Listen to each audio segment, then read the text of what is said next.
A week from today, voters in the United States will go to the polls to choose a new president. The result of that election matters most, of course, to 330 million Americans. But whoever ends up occupying the White House next January will also have a big impact on the rest of the world. To the extent that there's been any substantial debate between Donald Trump and his rival Kamala Harris in the campaign, it has focused mostly on domestic policy, immigration, taxation, and so on. Foreign policy is barely featured.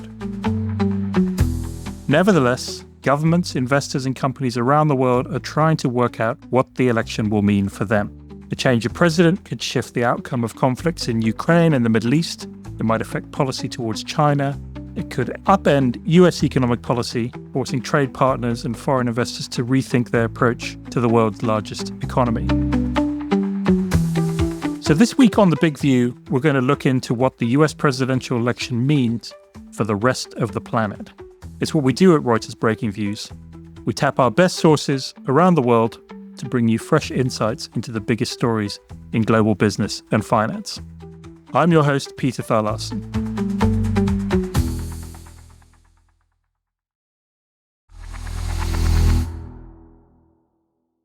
To help us dig into this topic, I'm delighted to be joined by Tina Fordham. Tina's been analysing and advising clients on geopolitical risks for many years. She founded Eurasia Group's financial markets research business and worked as Citi's chief global political analyst before founding her own firm, Fordham Global Foresight, in 2022. In between, she also serves as a senior advisor in the UK Prime Minister's Strategy Unit and was appointed to the United Nations' first high-level panel on women's economic empowerment. And, newsflash, she's also just been named as one of the FN 100 Women in Finance for 2024. Tina's based in London, which is where I caught up with her recently.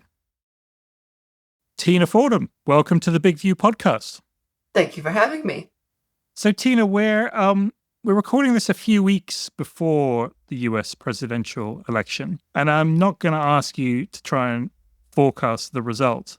But obviously you talk to lots of people about how companies and financial institutions need to be prepared for different scenarios. That's sort of the world of political risk analysis these days. So what are the scenarios that your clients, and particularly those outside the United States, should be most focused on at the moment? Well, Peter, there's what they are focused on and what I think they should be focused on, which are not necessarily the same thing. So in my work, I advise boards and the C-suite, mainly financial institutions, law firms, and insurers, but I also talk to lots and lots of institutional investors on a more kind of ad hoc basis. And I think the starting point is always, what's the conventional wisdom in markets? And as you say, we're a few weeks out, but the conventional wisdom in markets, despite the fact that it's a coin toss, this election, the polls have been very stable for over a month now. Investors believe that Trump is going to win, and US investors think that that's positive for markets. Non-US investors, whether that's us here in the UK and Europe or more broadly, are really concerned about a Trump 2.0. And so we have a lot of disconnects, I think, when we look at just the state of play in this election. If we look at the polls, Harris has a tiny lead, not statistically significant. If we look at the market view, they think it's 2016 again. And as one investor said to me privately, we don't want to miss the bonanza if it's Trump again. To me, that was one of the most telling quotes I heard, but that was a US venture capital investor who said that. And in Europe, I think it's kind of on the edge of our seats and hoping and praying. And I don't recall, and this is the fifth US election that I've covered professionally, I don't recall quite so much divergence between views as we see in this election. And that, to me, says political risk is going to be a feature in the outcome, almost no matter what it is. Yeah, well, and obviously that's one of the issues, is that the range of outcomes, depending on the result, is so wide. But if we just think through the different scenarios, there's Trump winning, there's Harris winning. There's also Then the obviously margin. yeah, There's the margin of winning, and that matters a lot. So most investors think, is it going to be the Democrat or the Republican? Let's do a side-by-side comparison of their policies and prepare for those kind of legal and regulatory scenarios. And that's where the usual playbook doesn't help us all that much here. Broadly speaking, Harris probably represents continuity, not just for business, but for kind of the US role in the world, US as an ally. And Trump represents change or volatility, however you want to frame it. But the scenario that I've really been trying to focus minds on in my work is of a disrupted or disputed outcome leading to an extended period, possibly months up until the inauguration, January 20th, of volatility, or something worse. And that is not just a tail risk, it's a material probability when you look at the state of play in the US. yes, that's clearly one thing, and I know you've been talking about this for a while. That possibility. The other thing is which again people tend to focus less on, but is quite important, is what happens in Congress. How important do you think that will be? Well, it's of huge importance. And so I remember talking to one head of trading at a European bank, for example. And I was, talking to him about these views, and he was pretty dismissive. And he said, "Listen, if Harris wins, it's higher taxes. If there's a divided Congress, then that'll keep her in check." And I suspect that probably represents the kind of mainstream view of most people in the markets. Now, for business leaders more generally, for corporates and for others, there's obviously more to the story. What kinds of bits of legislation or of the Biden agenda could hang on if Harris is president in a divided Congress? Probably things like the Inflation Reduction Act, which matters a lot for the green agenda, for the climate agenda. I was just talking to the UN Principles for a Responsible Investor crowd last week in Toronto about this. So, there'll be some changes that can withstand a divided Congress under a Harris presidency. But bearing in mind how US polls work and the whole kind of electoral college and down ballot phenomenon, if Trump is president and Republicans control both chambers of Congress, then we're looking at quite a wider range of scenarios and of change. I think it's going to be quite hard to really prepare for these divergent outcomes, to be frank. Yes, well, and that's what creates the uncertainty. I mean, I suppose it might be helpful, given the range of possibilities, to perhaps focus in on some of the things that won't change, if there are any. I mean, you mentioned there the sort of the industrial policy, which it seems people think, well, it's tax breaks and subsidies that are creating jobs.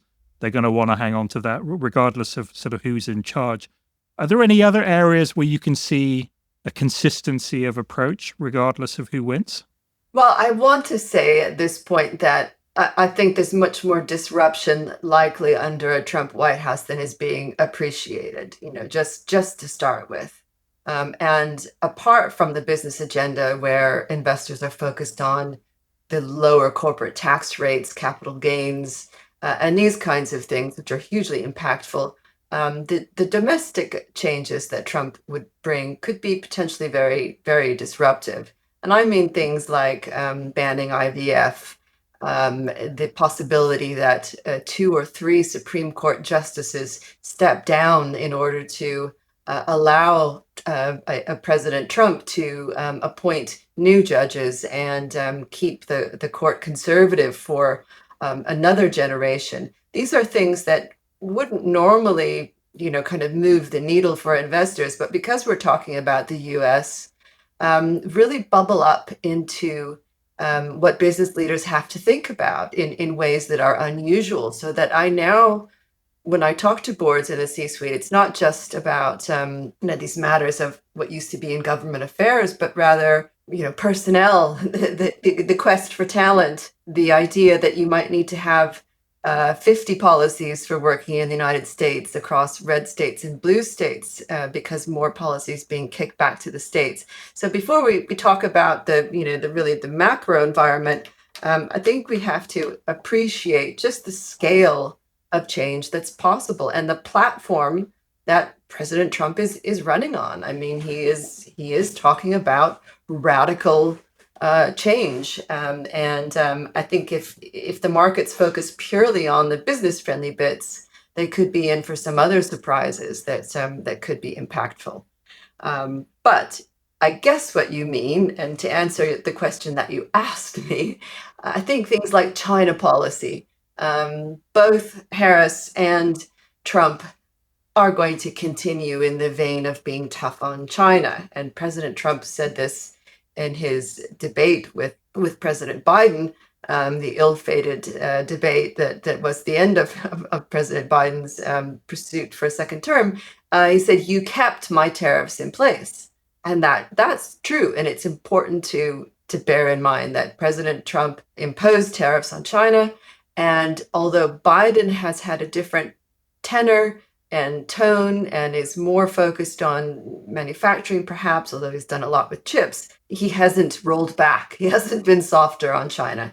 And that's the kind of continuity, I suppose, that's likely. But I think Harris would probably go about it in a different way from her boss if she becomes president. Yes, I think China is the one area that everybody says where there's sort of, the one thing in the US where there's bipartisan consensus on. So that's an area of continuity. I think I just want to come back to something you said about the sort of the consequences, the potential consequences domestically of a Trump presidency. And obviously that's a big issue if you're a big employer in the US. Lots of big foreign companies have big operations in the US, and they'll have to worry about that. One thing that comes up a bit in talking to investors and people who are looking after financial institutions outside the US is particularly the question of the Federal Reserve. Should we be worried if Trump is president about the independence of the Federal Reserve, the undermining of the independence of monetary policy, the potential effects on the US dollar, on the credibility of US debt? Is that something that should be more visible on people's radar screens? Well, Peter, only if you think that the world's largest economy should have an independent central bank. And this is another area where the Trump campaign has been quite clear about their policies. I mean, going back again to that fateful debate, Trump stated he felt he should have a view on Federal Reserve policies. And since then, you might have seen the scoop from Barron's where they talked about the fact that they're planning on putting in something like a shadow chancellor, which is borrowing the idea from here in the UK. I mean, why can't you have a shadow chancellor? Although that's something that happens in opposition. I'm surprised that this idea doesn't seem to be troubling anyone in markets as a political risk. But I think that's where Americans don't tend to appreciate what can happen when their independent institutions don't function the way they expect to. I don't know. I mean, I started my career as an EM expert, and I do look at my home country these days as an emerging markets. And I was writing that as far back as 2016. In preparation for our conversation, I actually, Peter, went back and read everything I'd written, all my op-eds for the last few years to try to see, as an exercise in humility, where I had gotten things wrong. With an EM framework, that kind of suggestion, if it was happening in Brazil, would really set the cat amongst the pigeons, but not so in the U.S. And is that because the dollar is a reserve currency, because the American investors have so much faith in institutions? I mean, I would really like to know. It's a question for me. Is it? I mean, if I could, I think that's really interesting, but maybe I can sort of suggest one possible theory here isn't the conclusion from the first Trump administration that the institutions just about held up, right? So there was a lot of concern about this going in. But, the sort of separation of powers more or less worked. The Fed remained independent. The machinery of government kept going. And obviously it was pretty, touch and go at the end there on January the 6th, and so forth. But is it possible that people are sort of looking at this as saying, oh, we've seen this movie before, there's lots of anxiety, but actually at the end of the day, the US basically continues to function more or less the same as before? Well, I think so, and so that's cognitive dissonance. And there's another example of it that I've seen from focus groups.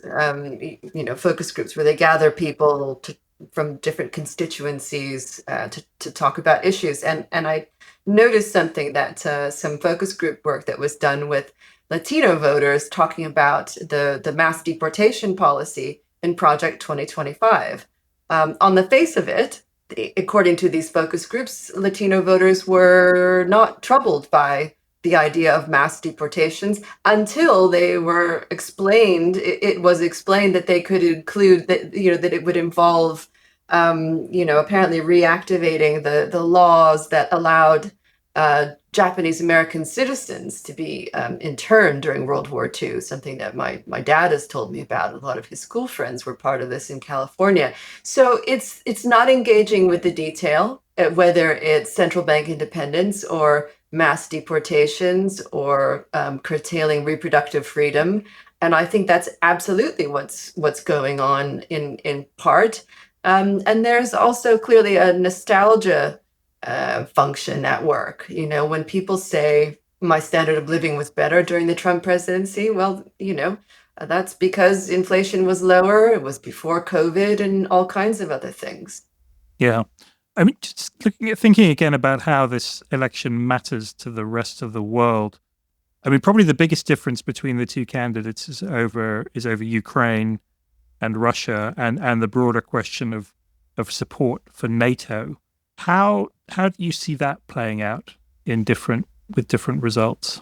Well, this is the number one topic of conversation that I have with my clients. It's about the US role in the world, and particularly as it relates to European security. But I also talk to a lot of Asian and Middle Eastern institutions, being here in London as we are. And it's really important to appreciate that what happens next on Ukraine is not just of significance for Russia and what Russia does next. And old Russia experts like me are of the view that if Putin is allowed to, to keep hold of territory that he gained through the invasion of Ukraine, that it sends a signal not only that other former parts of the former Soviet Union may be at risk, but it also sends a signal to many other countries who are not happy with their current borders and would like to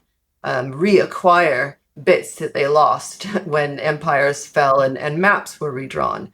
The Japanese are looking very carefully at what happens in Ukraine, and they understand, I think, quite thoroughly what signals will be sent.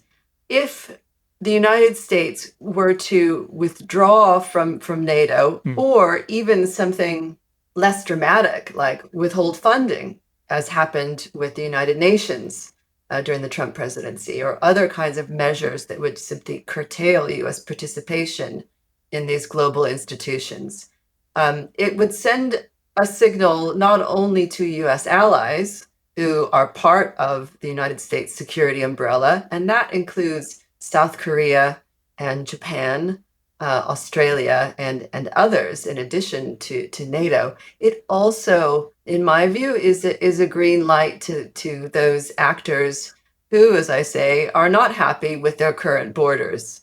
Talk to Viktor Orban about what he thinks about Hungary's current borders. Yeah, no, that has big consequences. You mentioned the Middle East to pick the other sort of big hotspot at the moment. And I know you've been talking for a while about the possibility of an escalation in that region, which we've seen recently with the Israeli attacks in Lebanon and Iran launching missiles against Israel. How How important is what happens in the US election, do you think, to what happens next in the Middle East?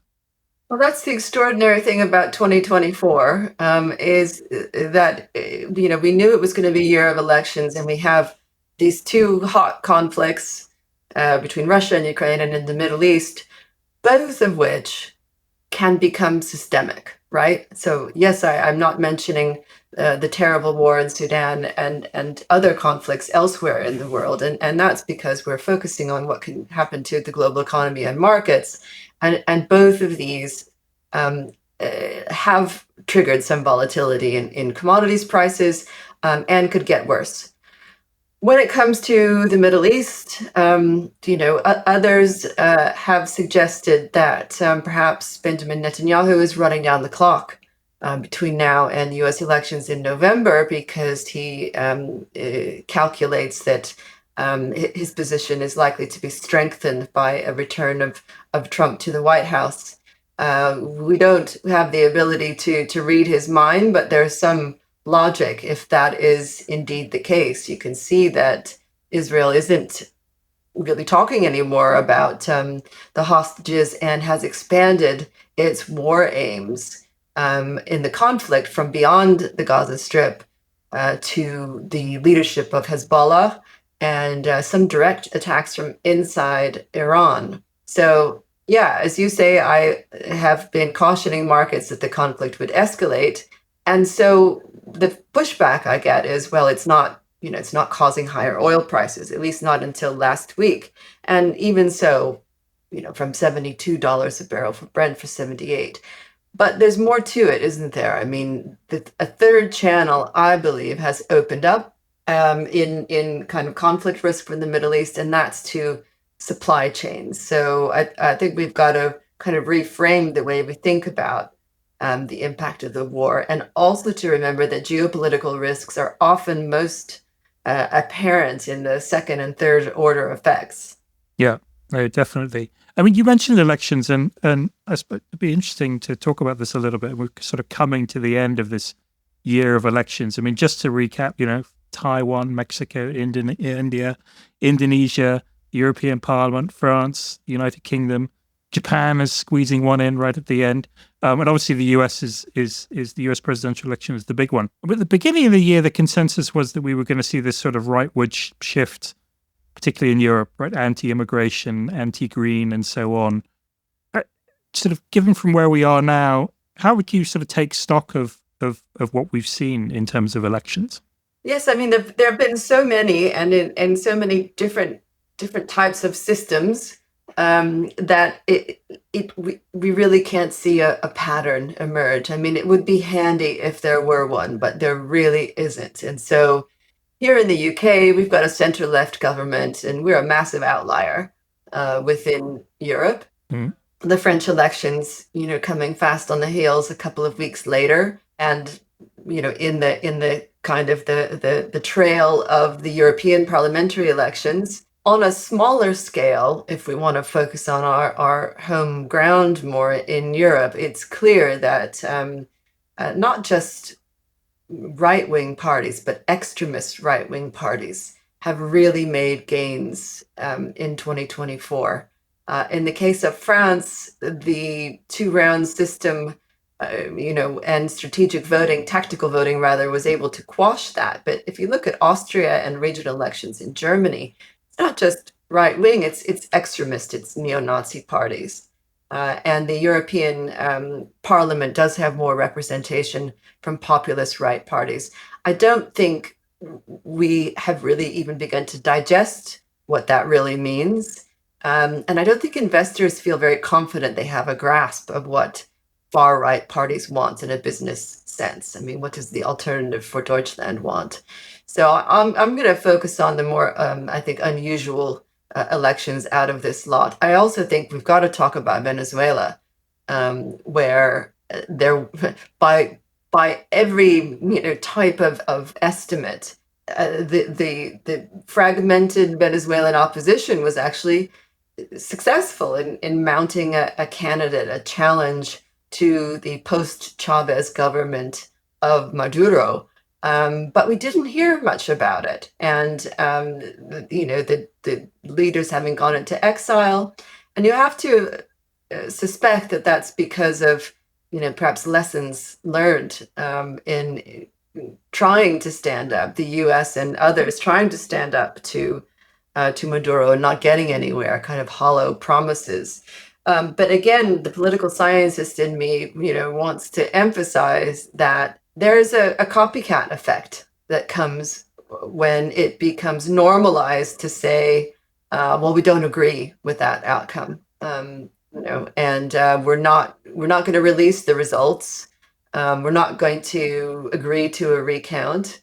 And the overall impact is not good for smooth political transitions and for democracy. And what is political risk in the first place? It's supposed to be about independent institutions and the kinds of policies which are beneficial for global business, not about gaming the system so that certain sectors are seen to benefit. Yes, that's a very good point. That sort of stability is really what people are looking for, and which is so lacking. What they used to want. Yeah. It's what they used to talk about, but now it appears we're happy for systems to be co-opted as long as we think we're on the Getting inside. the right outcome. Yeah. Well, I just want to come back to something you mentioned earlier, which is this question of the unpredictability of U.S. policy, U.S. foreign policy, in particular. It's gone from Obama to Trump to Biden, now possibly back to Trump again. If you just take one example, climate policy. Obama signed the Paris Agreement. Trump pulled the U.S. out of the Paris Agreement. Biden went back in. Presumably Trump would come back out again if he wins again. I mean, we can talk here about sort of what different results of the election might mean for the next 4 years. But given that the US is so polarized, given that the elections are so close, is there a sense here that anybody who's trying to do sort of longer term planning is just working on the assumption that the US is going to be less reliable in the future? Has that ship already sailed to a certain extent? I don't think it has, and I'll tell you why. When we look at the kind of regional growth outlook around the world, a few things stand out, don't they? And one is that the United States, for all of its problems, is outperforming the rest of the world. And so, we're flagging a China slowdown as one of the China slowdown as one of the biggest risks for 2025, aided by the difficulties in the property sector. Europe is anemic. We in the UK are even worse. Where is there growth and relative political stability? If you are a corporate chasing growth and looking for alpha, it's the United States. So I think that is actually a lot of the source of giving the U.S. a pass on its inconsistencies. Yeah, that's a very good point. But you think that extends to sort of governments and institutions and companies outside the US as well? Oh, definitely, because it's the market that that I end up talking about the most, how to expand their presence in the U.S. despite what is for non-American business leaders a fairly bewildering political climate. And we mentioned the climate discussion. It's just worth stating clearly that the Conservative Party in the UK was still to the left of the Democrats when it comes to issues like climate change. I mean, you have a significant proportion of people, including business leaders in the United States, who don't think climate change is real. I think, well, you used the word bewildering, and I think that's a really good note on which to end. I think it will continue to be bewildering. It will continue to be fascinating. There will be a lot to talk about and think about and write about in the coming weeks. And I'm sure, Tina, we will return to all of these topics at some point in the future. But for now, I just want to say thank you so much for coming on and for giving us the benefits of your insights and your long experience of looking at these questions. Thank you for having me, Peter. It's always a pleasure to talk to you.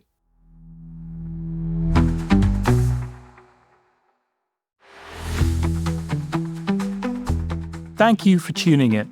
This podcast was produced by Oliver Tasich in London. You can listen to a new episode of The Big View every Tuesday on the Reuters app or your favorite platform. Don't forget to tune in to our sister podcast, Viewsroom, every Thursday, as well as other great podcasts from the Reuters team. If you like what you hear, please follow The Big View and let us know what you think. And check out our views on the biggest stories in business and finance every day at breakingviews.com and reuters.com.